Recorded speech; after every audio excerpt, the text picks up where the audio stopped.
Welcome everyone to this live podcast on Twitch, where you can find the news from the research industry, that how our researchers keep on researching on various topics and domains to keep our lifestyle better. Of course, these articles posted on our website named postscientist.com. So, if you are willing to check it out, please check it out.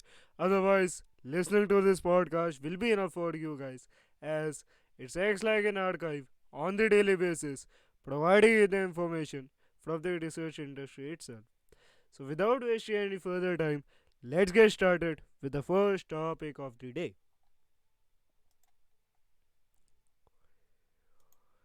Could axion decay underlie excess cosmic optical background? Okay, let's see. The cosmic optical background (COB) is the visible light emitted by all sources outside of the Milky Way. This faint glow of light, which can only be observed using very precise and sophisticated telescopes, could help astrophysics to learn more about the origins of the universe and what lies beyond our galaxy. Okay. Last year, physicists working at different institutes across the United States published the most precise COB measurement collected so far, gathered by the New Horizon spacecraft, an interplanetary space probe launched by NASA over a decade ago. These measurements suggested that the COB is two times brighter than theoretical predictions.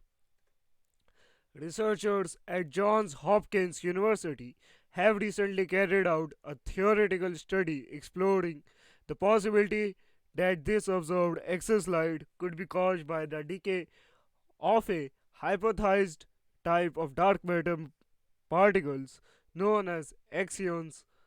In their paper published in Physical Physical Review Letters, they showed that axions with masses between 8 and 20 electrovolt could potentially account for the excess UV flux measured by the New Horizon team. Mark Postman is a colleague across the street, which is an incredible observational cosmologist, and so when his paper with Todd Lohr and the New Horizon team appeared, I noticed it and read it. Mark Kamilons- Kamlonsky, one of the researchers who carried out the study, told physics.org the measurement they collected is a great example of cleverly repurposing a powerful astronomical observatory to different ends than those it was designed for. We sent this incredible little spacecraft out toward Pluto years ago, and it did everything it was supposed to. But it had no brakes and is still speeding further and further from the sun with not much to do. Mark and Todd relied and that it could be used to detect for the very first time the cosmic background of optical photons from all the unresolved galaxies in the universe, and it did. After reading the paper of Lloyd and his colleagues, Kolomowski realized that if the axis they measured was in fact attributed to the decay of axions, this could be potentially confirmed using available cosmological data. Specifically, this axis could be detected with a high signal to noise ratio during Sphere X, a planned 2 year NASA mission that will send a near infrared space observatory into space to collect new and potentially valuable measurements.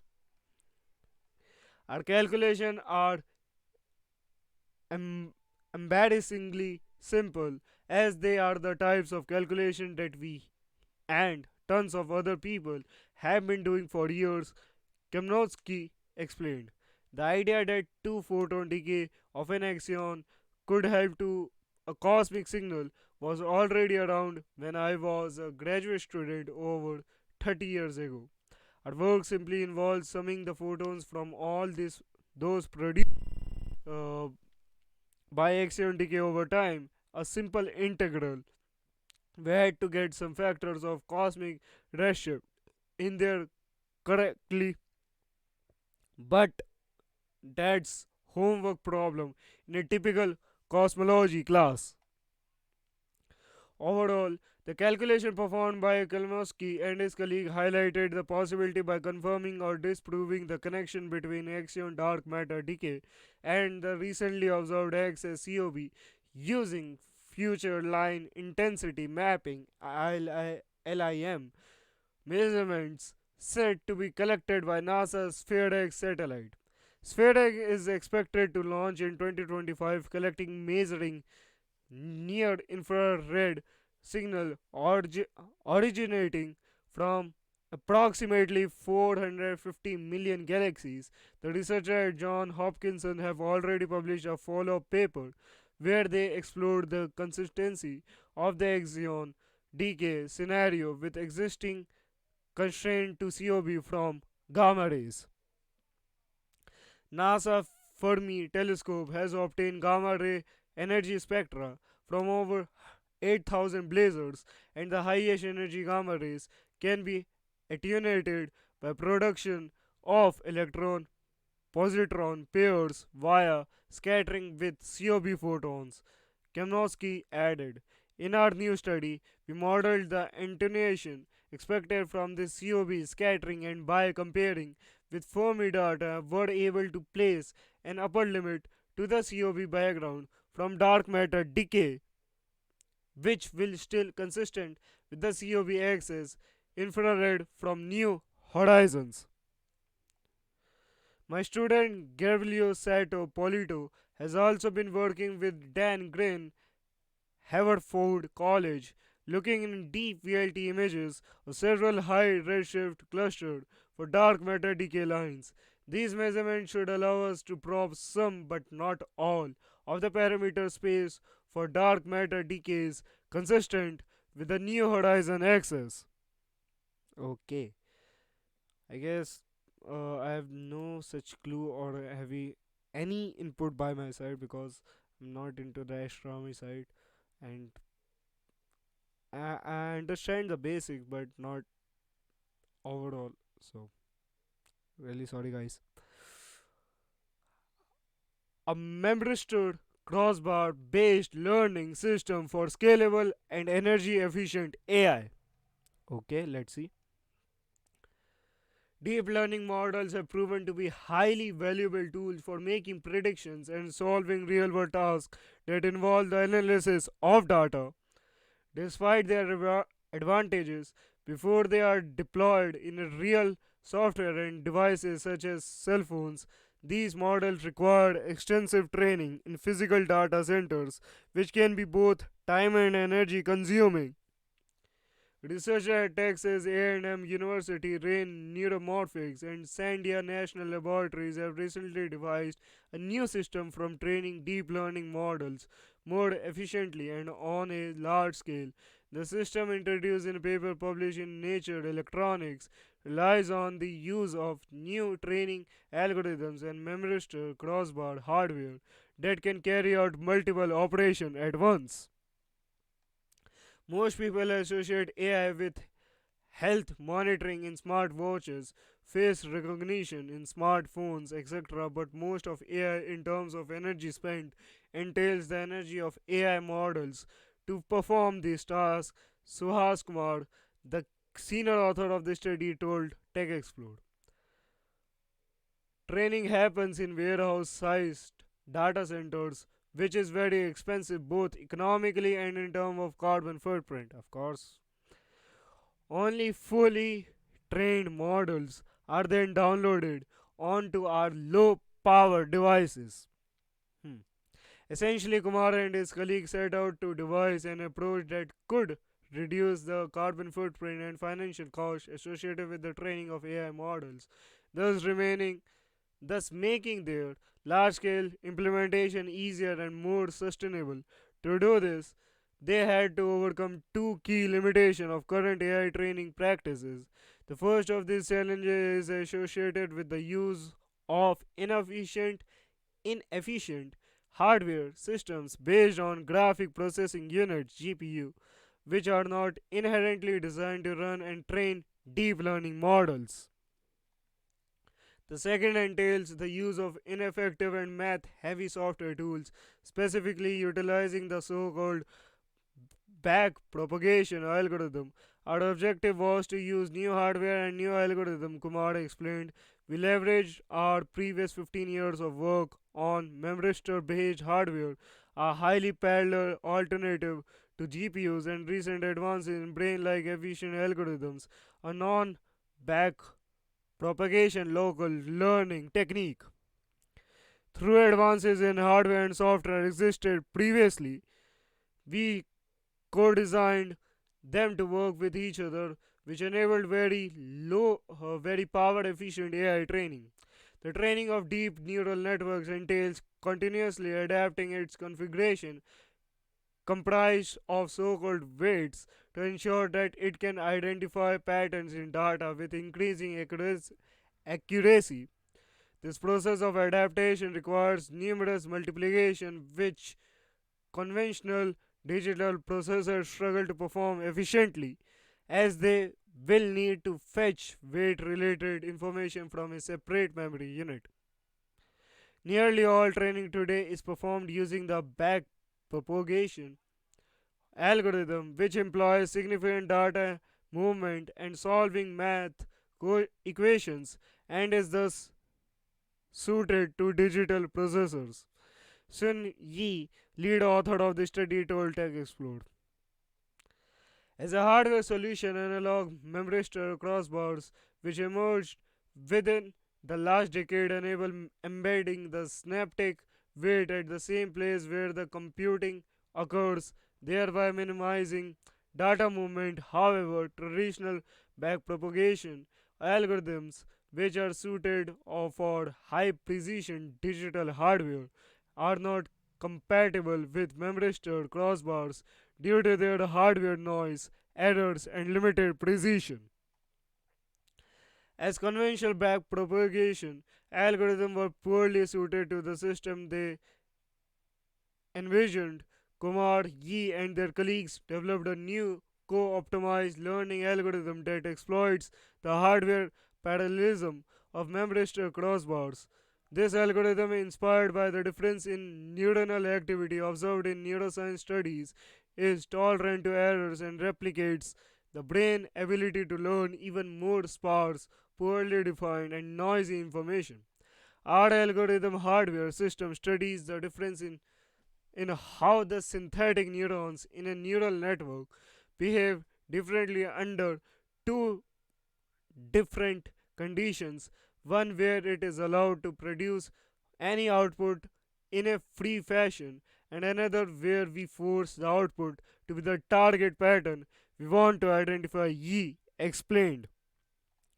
By studying the difference between the system responses, we can predict the weights needed to make the system arrive at the correct center, at the correct answer, without having to force it. In other words, we avoid the complex math equations, backpropagation, making the process more noise resilient, resilient, and enabling local training, which is how the brain learns new tasks. The brain inspired and analog hardware compatible algorithm developed as a part of the study could thus ultimately enable the energy efficient implementation of AI in edge devices with small battery, thus eliminating the need for large cloud servers that consume vast amounts electrical power. This could ultimately help to make the large scale training of deep learning algorithm more affordable and sustainable. The algorithm we use to train our neural network combines some of the best aspects of deep learning and neuroscience to create a system that can learn very efficiently with low precision devices. Jack Kendall, Kendall, another author of the paper, told Tech Explode. This has many implications. The first is that using our approach, AI models that are currently too large to be deployed can be made to fit in cell phones, smartwatches, and other untethered devices.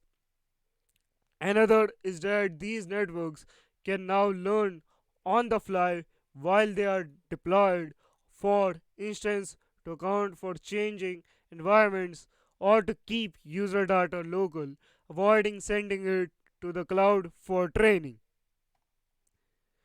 In initial evolutions, Kumar, Yi, Kendall, and their colleague Stanley Williams showed that their approach can reduce the power consumption associated with AI training by up to 100,000 times when compared to even the best GPUs On the market today. In the future, it could enable the transfer of massive data centers onto user personal devices, reducing the carbon footprint associated with AI training and promoting the development of more artificial neural networks that support or simplify daily human activities. We next plan to study how these systems scale to much larger networks and more difficult tasks, Kendall added. We also plan to study a variety of brain inspired learning algorithms for training deep neural networks and find out which of these have performed better in different networks and with different hardware resource constraints. We believe this will not only help us understand how to best perform learning in resource constrained environments, but it may also help us understand how biological brains are able to learn with such incredible efficiency. So, it's a mix up of transistor or of memristors and computer chips, so embedded system. I mean, great for the AI scientists and AI related people. Otherwise, it's not being useful for many of our people. So, I mean, uh, it's being very, to be very honest, it's being very a grateful thing that our research and scientists keep on researching on various domains and, of course, in these fields which we we can easily be obtained, and we already know in the market itself it's there is a new thing which is known as gpi, and everyone is talking about that this going to be a Google alternative, and it is not yet provided the internet access. Still, he's trying to give you the answers. Of course, man, I don't think so that it's going to be escape or having another search engine. Of course, many of the people, many of the Gen Z people, uh, shifted their search engine and many other types. Whether the next biggest search engine is YouTube, of course. YouTube, then TikTok, then many other social media sites, Google, Instagram, other places, and mostly we look into the places and see the pictures around them, and we mostly go into the Instagram to see those searches and see the pictures and cultures. So it's going to be an interesting world for sure. Yeah. So moving on to our next topic, Trout encouraged Antilla Huns to attack the Roman Empire, tree rings suggest. Okay. Hunnic people migrated westward across Eurasia, switched between farming and herding, and become violent raiders in response to severe drought in the Danube frontier province of the Roman Empire. A new study argues Hungary has just experienced its dryish summer since meteorological measurement began, devastating the country usually productive farmland. Archaeologists now suggest that similar conditions in the 5th century maybe encourage animal herders to become raiders, with the devastating consequences for the Roman Empire. The study published today in the Journal of Roman Archaeology argues that an extreme drought spell from the 430s to 450s CE, distributed way of life in the Danube frontier province of the Eastern Roman Empire, forcing Hellenic people to adopt new strategies to buffer against severe economic challenges. The author associate professor Hussein Hackenbeck from Cambridge Department of Archaeology and Professor Ulf Butgen from the University Department of Geography came to the conclusion after accessing a new tree ring based hydroclimate reconstruction as well as archaeological and historical evidence. The Hunnic incursion into Eastern and Central Europe in the 4th and 5th century CE have long been viewed as the initial crisis that triggered the so called Great Migrations of barbarian tribes leading to the fall of the Roman Empire, but where the Huns came from and what their impact on the late Roman province actually was unclear. New climate data reconstructed from the tree rings by Professor Butgen and colleagues provides information about yearly changes in climate over the last 2000 years. It shows that Hungary experienced episodes of unusually dry summers in the 4th and 5th centuries. Hackenbeck and Butgen point out that climatic fluctuations, in particular drought spells from 420 to 550 CE, would have reduced crop yields and pasture for animals beyond the flood plains of the Danube and Tinsa. Budgan said, tree ring data gives us an amazing opportunity to link climatic condition to human activity on a year by year basis. We found that periods of drought recorded in biochemical signals in tree rings coincided with an intensification of raiding activity in the region.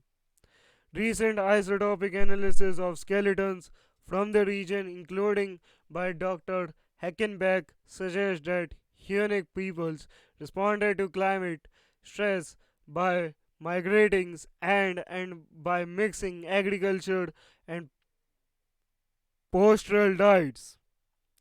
Hackenbeck said if resource scarcity become too extreme, settled population may have been forced to move, diversify their subsistence practices and switch between farming and mobile animal herding.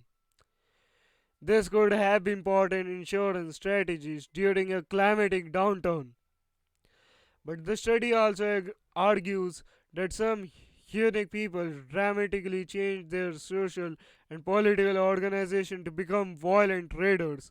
From herders to raiders, Hunnic attacks on the Roman frontier intensified after Antilla, Attila came to power in the late 430s. The Huns increasingly demand gold payments and eventually a strip of Roman territory along the Danube in 451 BCE.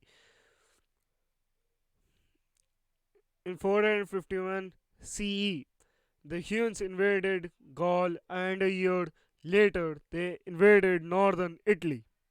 Hmm. Traditionally, the Huns have been cast as violent barbarians driven by an infinite thirst for gold. But as the study points out, the historical sources documenting these events were primarily written by elite Romans who had little direct experience of the people and events they described. Historical sources tell us the Roman and Hun diplomacy was extremely complex. Dr. Hackenbeck said initially it involved mutually beneficial arrangements, resulting in Hun elites gaining access to vast amounts of gold. The system of collaboration broke down in the 440s, leading to regular raids of Roman lands and increasing demand for gold.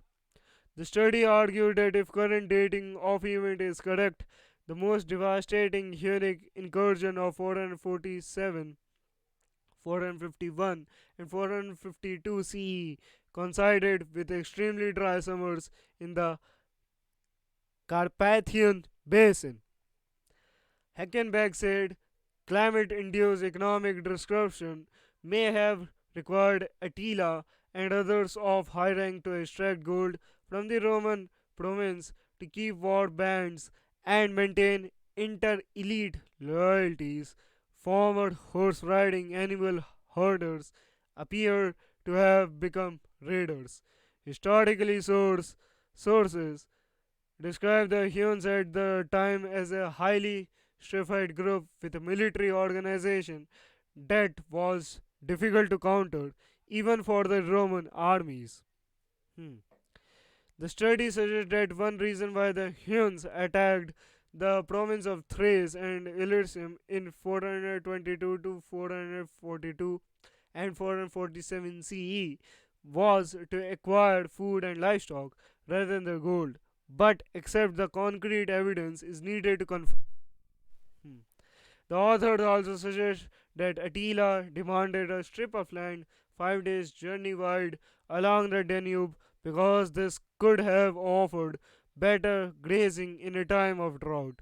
Hackenbeck said climate alters what environments can provide, and this can lead people to make decisions that affect their economy and their social political organization.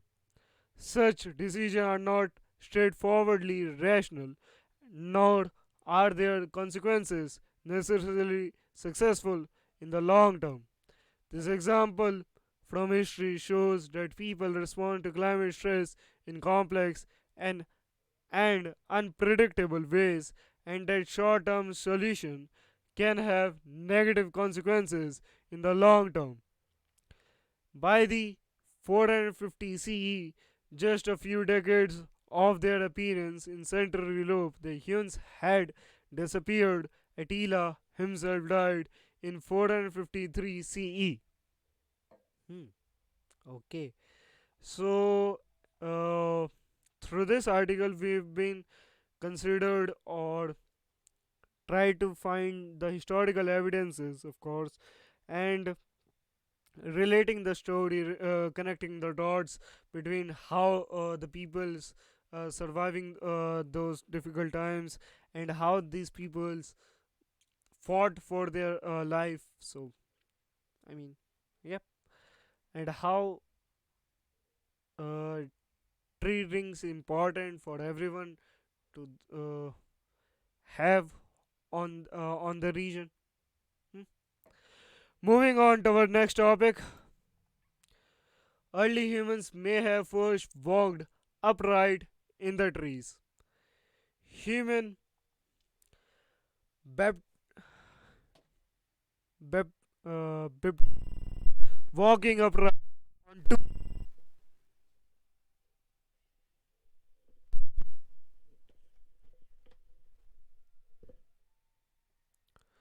Human bipedalism, walking upright on two legs, may have evolved in trees and not on the ground as previously thought, according to a new study involving UCL researchers.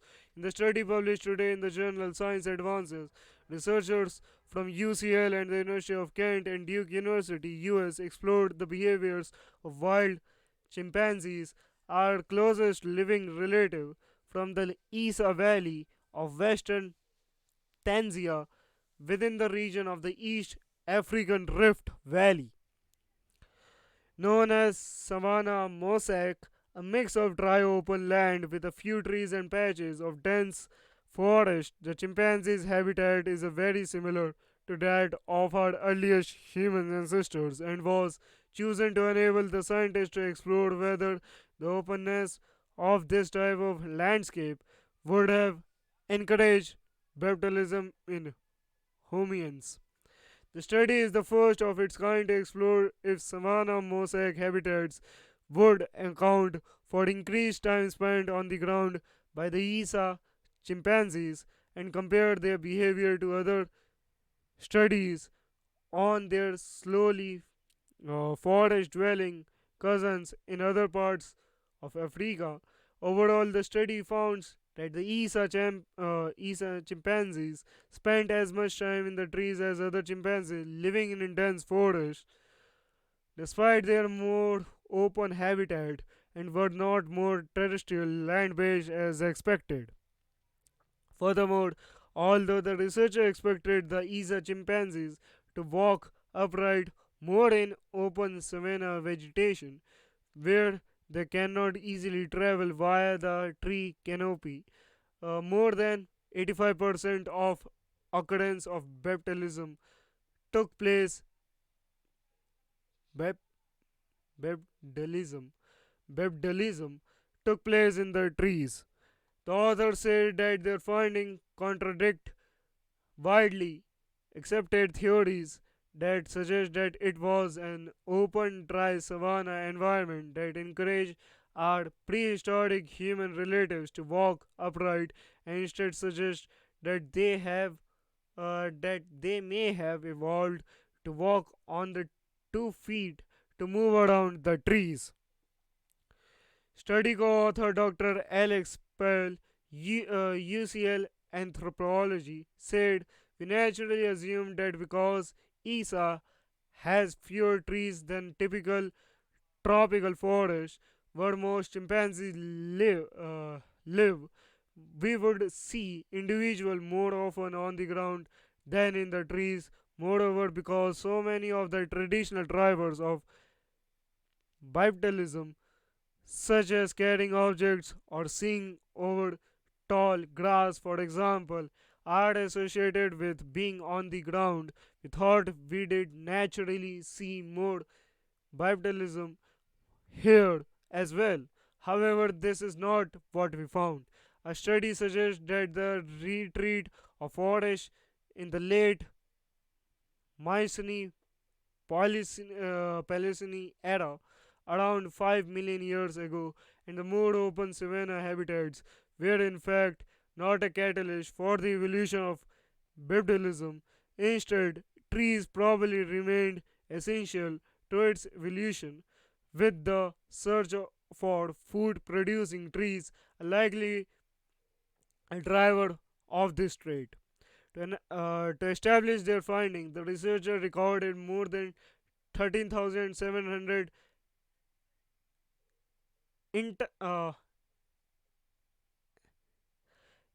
instant instantaneous observations of positional behavior from 13 chimpanzee adults, 6 females, and 7 males, including almost 200 and 2,850 observations of individual locomotor events, example, climbing, walking, hanging, etc. Over the course of the 15-month study, they then use the relationship between tree land based behavior and vegetation, forest versus woodland, to investigate patterns of association. Similarly, they noted each instance of bipedalism and whether it was associated with being on the ground or on the trees. The authors note that walking on 2 feet is a defining feature of human when compared to other great apes who knuckle walk. Yet, despite the study, researchers say why humans alone amongst the apes first began to walk on 2 feet still remains a mystery. Study co author Dr. Fiona Stitwood, UCL Anthropology, said to date the numerous hypotheses for the evolution of bipedalism share the idea that Homians, human ancestors, came down from the trees and walked upright on the ground, especially in more arid, open habitats that lacked tree cover. Our data do not support that at all. Unfortunately, the traditional idea of fewer trees equals more terrestriality, land dwelling, just isn't borne out with the ESA data. What we need to focus on now is how and why these chimpanzees spend so much time in the trees, and that is what we will focus on next on our way to piecing together and this complex evolutionary puzzle. Hmm. Okay. So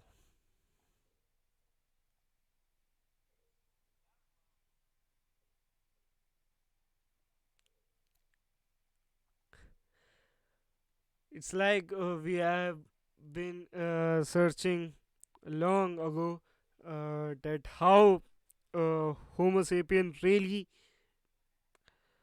walked on the trees or jump on the trees itself and walk normally on the plane. Right. Moving on to our next topic, ancient grammatical puzzle solved after 2500 years ago. Okay, let's see. A grammatical problem that has defeated Sanskrit scholars since the 15th century BC has finally been solved by an Indian PhD student at the University of Cambridge. Rishi Raj Popat made the breakthrough by decoding a rule taught by the father of linguistics, Panini. Panini. The discovery made it possible to derive any Sanskrit word to construct millions of grammatically correct words including mantra and guru using Panini reversed language machine, which is widely considered to be one of the great intellectual achievements in history. Leading Sanskrit experts have described Raj Popat's discovery as revolutionary, and it could now mean that Panini's grammar can be taught to computer for the first time. While researching his PhD thesis published today, Dr. Raj Popat decoded a 2500 years old algorithm that make it possible for the first time to accurately use language machine. Panini system 4000 rules detailed in his greatest work, the Ashtadhyayi, which is uh, thought to have been written around 500 BC, is meant to work like a machine, feed in the base and suffix of a word, and it should turn them into grammatically correct words and sentences through a step by step process. Until now, however, there has been a big problem. Often, two or more Panini's rules are simultaneously applicable at the same step, leaving scholars to agonize over which one to choose. Solving so-called rule conflicts, which affect millions of Sanskrit words, including certain forms of mantra and guru, requires an algorithm. Panini taught a mantra rule to help us decide which rule should be applied in the event of rule conflict, but for the last 2500 years, scholars have misinterpreted this meta rule, meaning that that they often ended up with a grammatically incorrect result. In an attempt to fix this issue, many scholars laboriously developed hundreds of other meta rules, but Dr. Raj Popat shows that these are not just incapable of solving the problem at hand, they all produce too many exceptions, but also completely unnecessary. Raj Popat shows that Panini's language machine is self sufficient. Raj Popat said Panini had an extraordinary mind and he built a machine unrivaled in human history. He didn't expect us to add new ideas to his rules. The more we fiddle with Panini's grammar, the more it eludes us. Traditionally, scholars have interpreted Panini meta rule uh, as meaning that in the event of a conflict between two rules of equal strength, The rule that comes later in the grammar serial order wins. Raj Popat rejects this, arguing instead that Panini meant that between rules applicable to the left and right sides of a word, respectively, Panini wanted us to choose the rule applicable to the right side. Employing this interpretation, Raj Popat found Panini's language machine produced grammatically correct words with almost no exceptions. Take mantra and guru as an example. In the sentences Deva, Prasna, Mantriya, the gods Deva are pleased, Prasna, by the mantra Maitriya. We encounter rule conflict when deriving Mantriya by the mantras. The derivations starts with the mantra plus bees. One rule is applicable One rule is applicable to the left part, mantra, and the other to the right part, bees. We must pick the rule applicable to the right part, bees, which gives us the correct form, mantriya. In the sentence, Janna, Divte, Gurano, knowledge, Jannam, is given Dhyate by the Guru, Gurana. We encounter rule conflict when deriving Gurana by the Guru. The derivation starts with Guru plus O. One rule is applicable to left part Guru and the other to right part O. We must pick the rule applicable to the right part O, which gives us the correct form Gurana. Eruka movement. Since months before Raj Popat made his discovery, his supervisor at Cambridge, Vincenzo Varghini, professor of Sanskrit, gave him some prescient, prescient, uh, prescient advice. If the solution is complicated, you are probably wrong.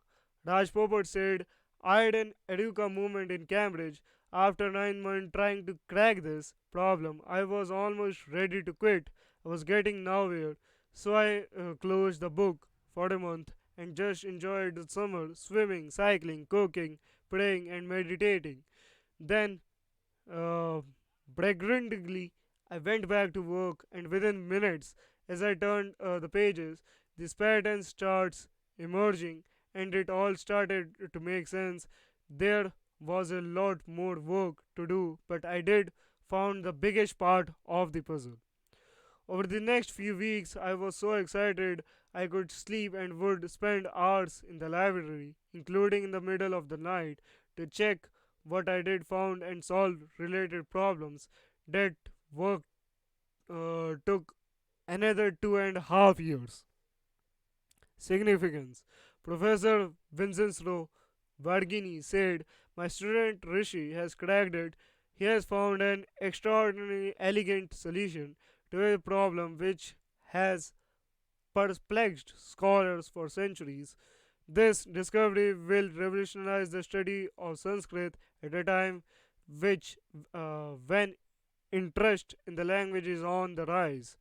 Sanskrit is an accident and classical Indo European language from South Asia. It is the sacred language of Hinduism, but also the medium through which um, much of India's greatest science, philosophy, poetry, and other secular literature have been communicated for centuries.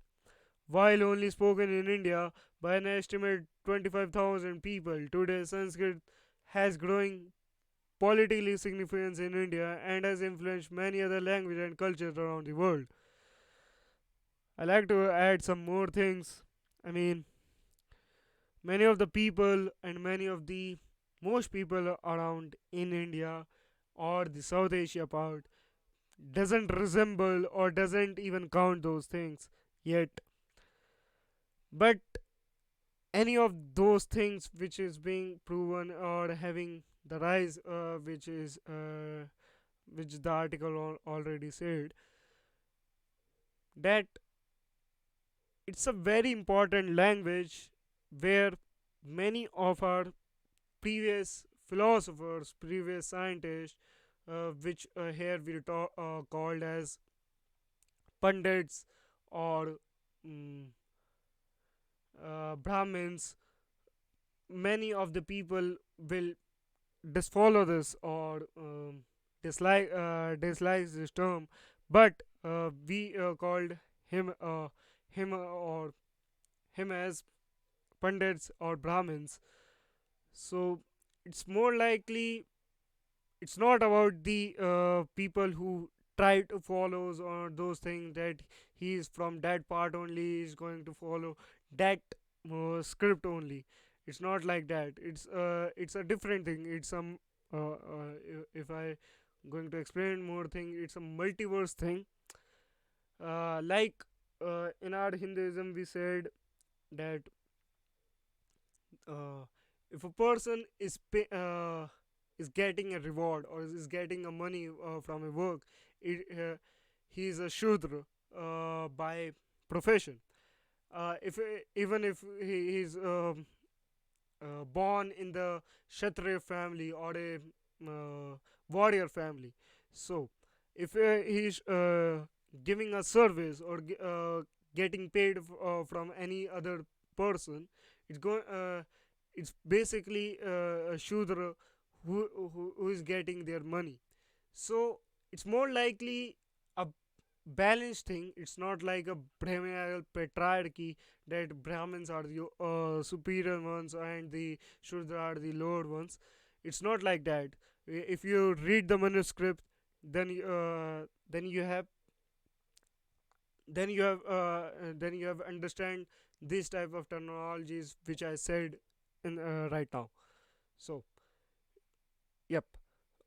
Okay, let's read it again. Okay. Raj Popat said, one of the most ancient wisdom of India has been produced in Sanskrit, and we still don't fully understand what our ancestors achieved. We have often been led to believe that we are not important, that we haven't brought enough to the table. I hope this discovery will infuse students in India with confidence, pride, and hope that they too can achieve greater things.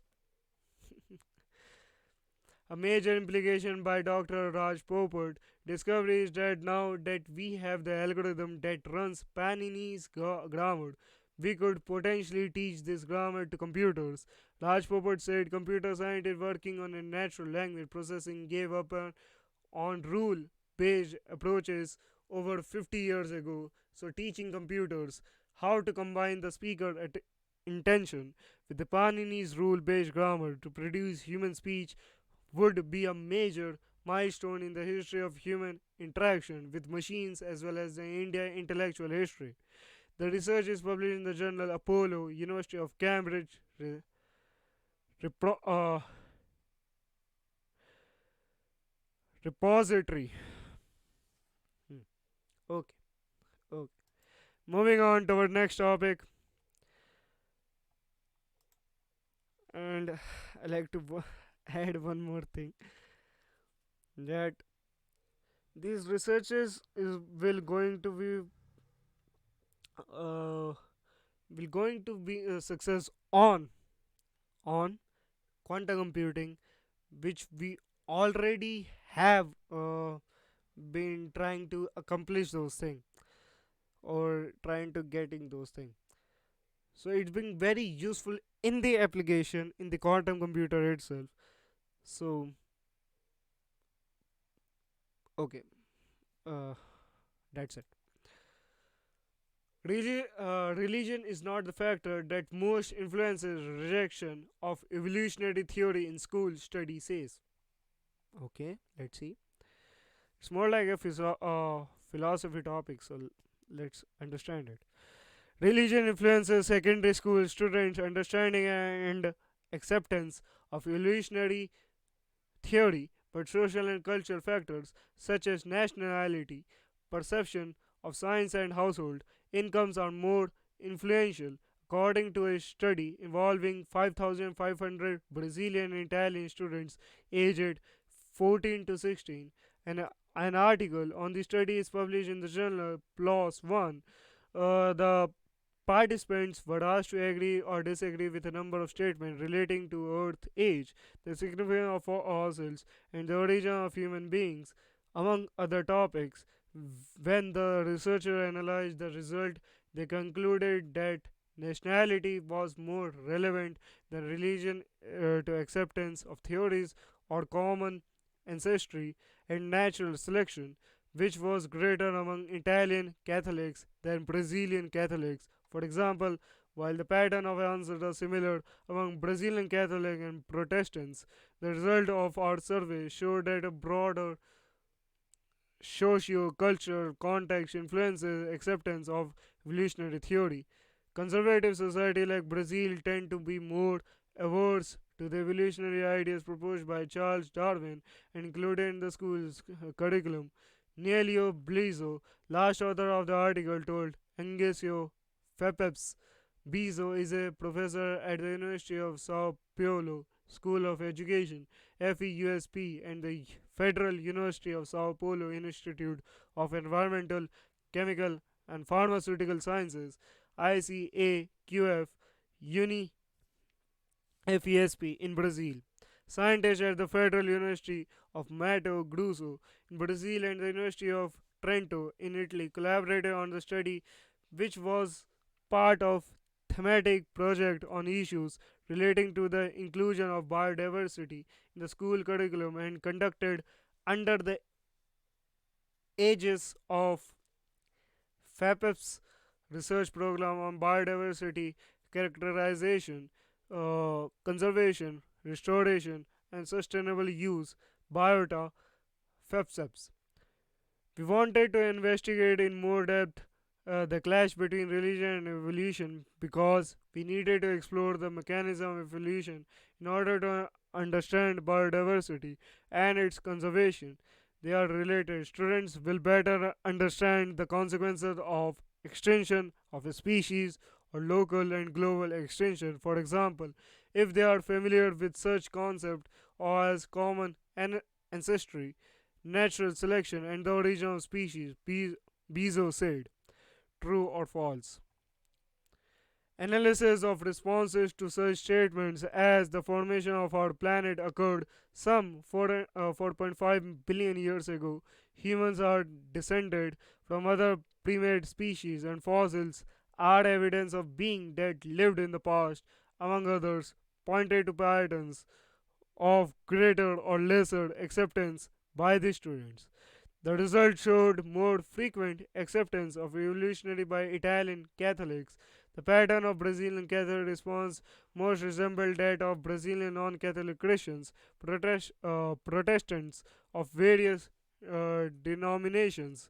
According to the article, Italian and Brazilian Catholic differed significantly in their understanding of geological time. Indeed, the gap was wider than the difference between the view of Catholics and Protestants in Brazil. Italian Catholics accepted evolution more and also understood it better than Brazilian Catholics. Acceptance of evolution was influenced mainly by nationality, the educational system, income, and other socio-economic variables, family culture, capital, and society attitudes towards scientific knowledge in general. Both countries have Catholic majorities, yet there are major social and cultural differences associated with complex factors such as education, Bezos said. Although scanned data is available, he added, service by the Pew Research Center, a United States based think tank, confirmed that rejection of evolution is not generalized or deeply rooted in Italian society. The same cannot said about Brazil. He said another study of Pew showed recently that cretinism is on the rise among adults in Brazil, and acceptance of evolution by Christians in Brazil is significantly lower than in Italy 74%. Acceptance of the theory of evolution has been investigated in many studies in recent decades because it is considered a prerequisite for a better understanding of the topic. A study wasn't about whether people understood evolution, it went a step further by analyzing acceptance, which is necessary to achieve comprehension. If you don't accept the idea of thinking about a subject, your understanding is inevitably compromised, Bezo said. Secular textbooks. In light of this finding, the researchers suggest the school textbooks supplied by the Sao Paulo State Department of Education or Darwin evolutionary theories should not refer to Bible's account of creation by God in Genesis, held as sacred by Christians and Jews alike. Many textbooks evidently think religion alone is the most important factor when tackling evolution, which leads to Darwin's theory being intermingled with the narrative of Genesis.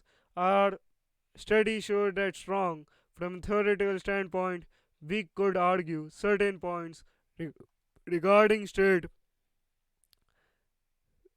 secularity, but our study has nothing to do with that. What it shows is that one shouldn't assume religion must be included in any account of evolution because otherwise students won't accept it. Bezo said, saved by methodology. In contrast, previous research, including large scale surveys of more than 6,000 European students, found religion to be the key reason for rejection of evolution by secondary school students.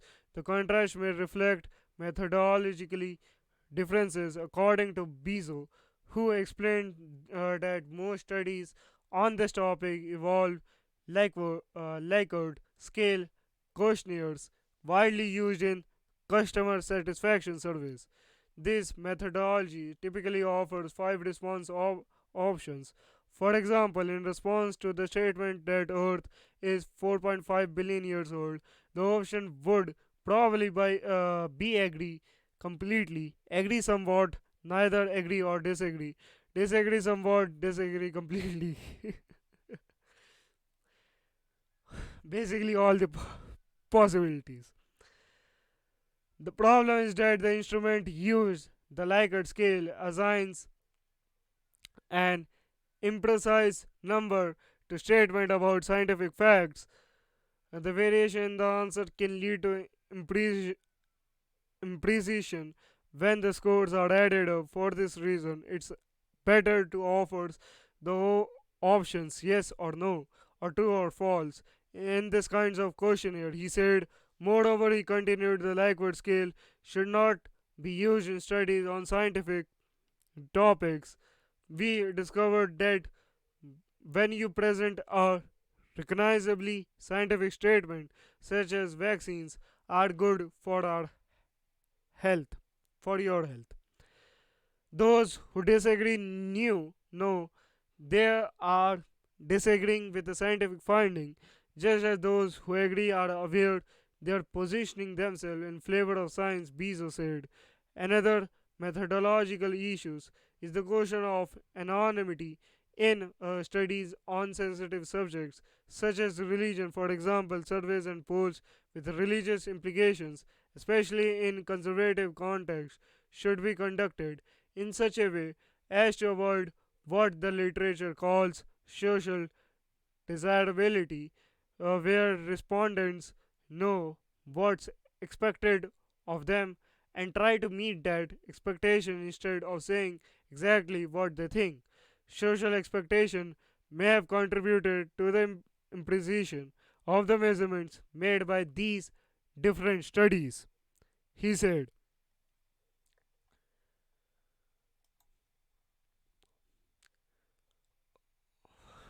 Moving on to our next topic,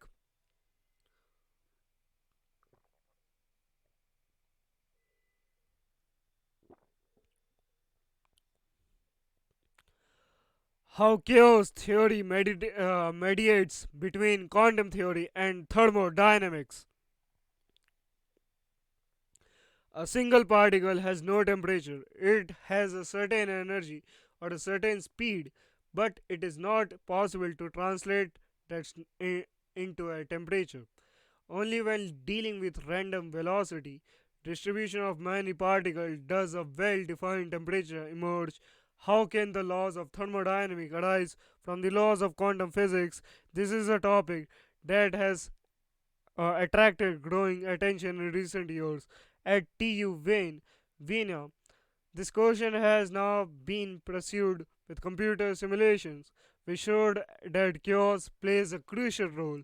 Only where chaos prevails do the well known rules of thermodynamics follow from quantum physics. Boltzmann, everything is possible, but it may be improbable. The air molecule randomly flying around in a room can consume an unimaginably number of different states, different locations, and different speeds are allowed for each individual particle, but not all of these states are equally likely. Physically, it would be possible for all the energy in this space to be transferred to one single particle, which would then move at extremely high speeds while all the other particles stand still, says Professor Iva Brenzonova from Institute of Theoretical Physics at TU Wayne. But this is so unlikely that it will practically never be observed. The probabilities of different allowed states can be calculated according to a formula that the Austrian physicist Ludwig Boltzmann set up according to the rules of classic physics, and from the probability distribution the temperature can then also be read off. It is only determined for a large number of particles, the whole world as a single quantum state. However, this causes problems when dealing with quantum physics. When a large number of quantum particles are in play at the same time, the equations of quantum theory become so complicated that even the best supercomputers in the world have no chance of solving them. In quantum physics, the individual particle cannot be considered independently of each other, as in the case with classical billiard balls. Every billiard ball has its own individual trajectory and its own individual location at every point in time. Quantum particles, on the other hand, have no individuality. They can only be described together in a single large quantum wave function. In quantum physics, the entire system is described by a single large many particle quantum state, says Professor Joachim Broadsford. TU Wayne, how a random distribution and thus a temperature should arise from this remained a puzzle for a long time. Chaos theory as a mediator. A team at TU Wayne has now been able to show that the chaos plays a key role. To do this, the team performed a computer simulation of a quantum system that consists of a large number of particles, many indistinguishably particles, the hot bath, the heat bath, and ones of a different kinds of particle, the sample particle that act as a thermometer. Each individual quantum wave function of the large system has a specific energy,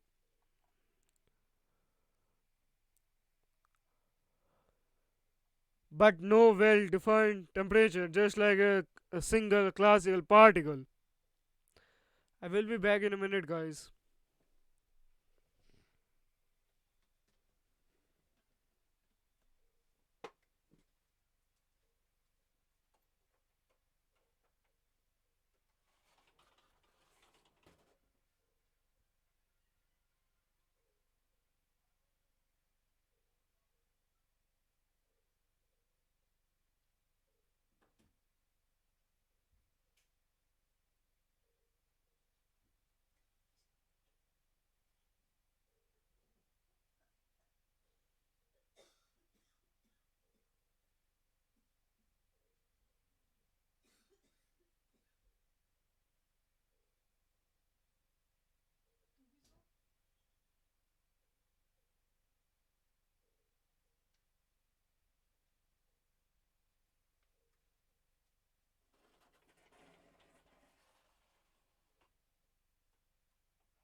Sorry for the disturbance, guys. Each individual quantum wave function of the large system has a specific energy but no well defined temperature, just like a single classical particle.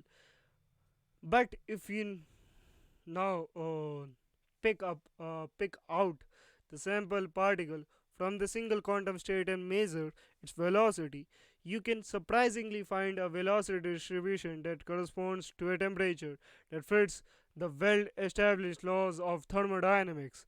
Whether or not it fits depends on chaos. That is what our calculation clear showed, says Iva Brenzonova. We can specifically change the interactions between the particles on the computer and thus create either a completely chaotic system or one that shows no chaos at all or anything in between. And in doing so, one finds that the presence of chaos determines whether the quantum state of the sample particle displays a Boltzmann temperature distribution or not. Without making any assumptions about random distribution or thermodynamic rules, thermodynamic behavior arises from quantum theory all by itself.